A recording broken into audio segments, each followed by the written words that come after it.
André, bom dia e obrigado por dividir conosco seu conhecimento em um ano tão complexo a todos nós. Você, André, como presidente da Associação Brasileira de Franchising, ABF, presidente da Francap, uma consultoria conceituada, e master franqueado de duas redes, do Café do Ponto e do Café Pilão, está envolvido no dia a dia de diversos setores e inúmeras iniciativas. Pensando, André, em inovação, pensando em reinvenção dos negócios e mercados, quais foram as suas maiores inspirações e cases que você viu acontecer neste ano?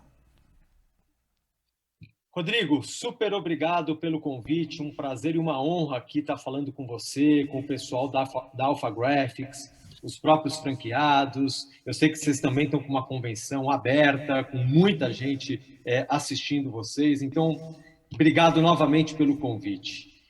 Olha, é um ano de muito aprendizado, como você mesmo falou, e eu acho que no mercado de franquias a gente restabeleceu a confiança entre franqueadores e franqueados. Eu acho que a gente teve um momento de grande empatia, onde o franqueador se colocou no papel do franqueado, o franqueado se colocou no papel do franqueador, ambos se colocaram no papel dos fornecedores e, com isso, conseguiu-se, de alguma forma, ser coerente nas negociações e nos entendimentos entre as partes. Também vi aspectos de colaboração muito fortes no mercado de franquias. O que sempre era um grande discurso colaborativo, a gente viu na prática isso acontecendo. E, obviamente, franqueadores e franqueados muito mais próximos e trabalhando em prol da marca para a resolução de problemas e para conseguir realmente passar de uma maneira melhor por essa pandemia que realmente assolou o mundo inteiro. Mas, na verdade, eu vi também grandes redes de alimentação adotando delivery de uma maneira muito intensa. Eu vi grandes redes de educação adotando ensino à distância de maneira muito rápida e muito intensa. Eu vi grandes redes de moda, de varejo especializado, criando novos canais de venda, criando novos formatos de acessar o seu consumidor. Eu gosto de falar muito, Rodrigo, que não é mais o cliente que vem até a loja, mas é a loja que vai até o seu consumidor e vai buscar engajar e comprometer esse consumidor com a sua marca. Na verdade, eu consegui ver o franchising inteiro se reinventando, né? Então, a ABF ela apoiou todas essas ações desses franqueadores e eu fiquei muito orgulhoso de tudo que a gente construiu. Muito bom, André. Eu também fiquei orgulhoso e estou acompanhando de perto. Agora, André, olhando para o futuro, quais são os principais pontos de atenção que nós, empresários e os colaboradores, devemos priorizar? Por favor. Rodrigo, eu acho que eu tive alguns grandes aprendizados. Eu acho que o primeiro, que é uma coisa muito simples, mas que muitas vezes passava desapercebido por todos, é a questão do foco em custos. Tá? Custo de loja, custo de operação, aqueles R$200 a mais que eu pagava para alguma conta que eu nem sabia o que eu estava pagando. Eu acho que as empresas, os empresários, os franqueados começaram a avaliar demonstrativos de resultados, os famosos DRS, olhar os seus custos de operação e não deixar mais que essas gorduras que a gente tinha para uma série de contas que vinham, a gente estava pagando. Então, foco em custos. Eu acho que todas as empresas têm que encarar de frente o processo de transformação digital. Já é uma realidade. Não há mais como tampar o sol com a peneira e falar que no meu segmento, no meu negócio, isso é besteira. Qualquer segmento está sendo disruptado por uma série de startups, por uma série de empresas novas que já nascem tecnológicas. Então, uma empresa mais antiga, que nasceu talvez mais analógica, tem que encarar de frente esse propósito. Uma outra coisa para a gente ficar muito atento para o ano de 2021 é a prática da omnicanalidade. Tá?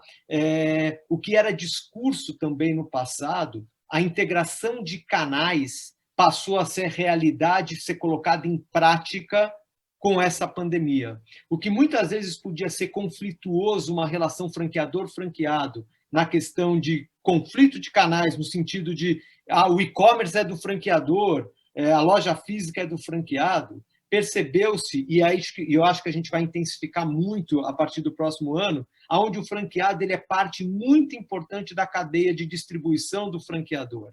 E o franqueado tem que estar integrado na rede, no processo inteiro do franqueador. Então, acho que isso também é uma coisa para a gente ficar bem atento.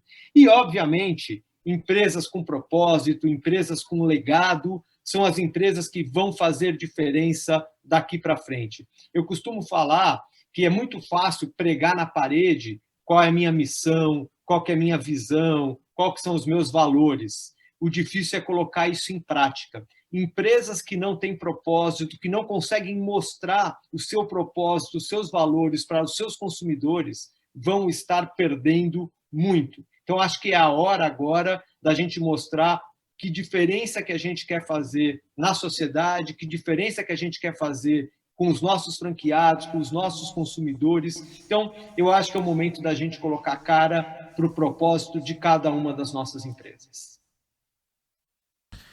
Muito bom, muito bom, muito bom, André. Obrigado. Olha só, e para finalizar, eu não poderia deixar de perguntar a você algo que ambos somos apaixonados, né? André, por que franchising? E já aproveito demais para agradecer sua participação.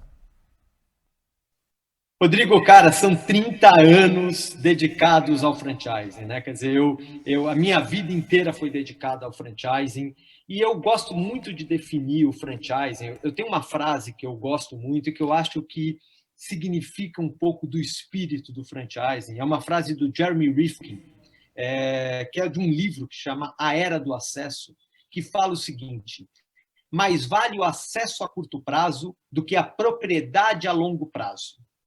Quando eu estou em franquias, eu tenho acesso a uma marca reconhecida, eu tenho acesso a know-how do meu franqueador, eu tenho acesso aos ganhos de escala de pertencer a uma rede de negócios, eu tenho acesso a esta rede de negócios com todos os seus benefícios. Eu consigo, de uma maneira muito rápida, ser um empreendedor. Eu consigo, em 2, 3 meses, depois que eu decidi fazer uma franquia, ser um empreendedor. Os números mostram, e são números, não são números que a ABF fala, mas são números de mercado, números do Sebrae, que você ser um franqueado, a tua chance de sucesso, ela é muito maior do que você ser um empresário de maneira independente. Tá? Então, quando você tem este acesso a tudo isso que eu falei, eu acho que o franchising começa a fazer sim, muito sentido para os empreendedores brasileiros. E a gente está passando por uma situação de mercado agora difícil, mas ao mesmo tempo benéfica para o franchising. Quando eu tenho uma taxa de juros a 2%, onde o meu dinheiro colocado no banco não vale quase nada, eu não consigo remunerar o meu capital. E quando eu tenho, infelizmente, uma taxa de desemprego um pouco maior do que a gente costuma ter, acaba que existe a necessidade de você empreender. E você empreender por franquias, eu acho que, de uma certa forma, por tudo que eu comentei, seja muito mais interessante. Franchising evoluiu muito. Eu sou do tempo onde nem existia a lei do franchising. Hoje o franchising traz uma segurança jurídica para todos os atores do sistema, seja o franqueador, seja o franqueado. O franchising dá transparência na relação. Então, assim, por mais que eu esteja aqui falando em nome do franchising, eu acho que a gente tem casos concretos e práticos de que o franchising é uma grande solução. E a Alpha Graphics, no meu entender, talvez mundialmente e aqui no Brasil, seja um dos grandes exemplos para o franchising, para as pessoas que querem empreender. Eu acho que a rede que vocês construíram no mundo, a rede que vocês construíram no Brasil, o engajamento que vocês têm de todos os franqueados, de brilhar os olhos e realmente mostrar que o franchising é uma solução muito bacana para as empresas.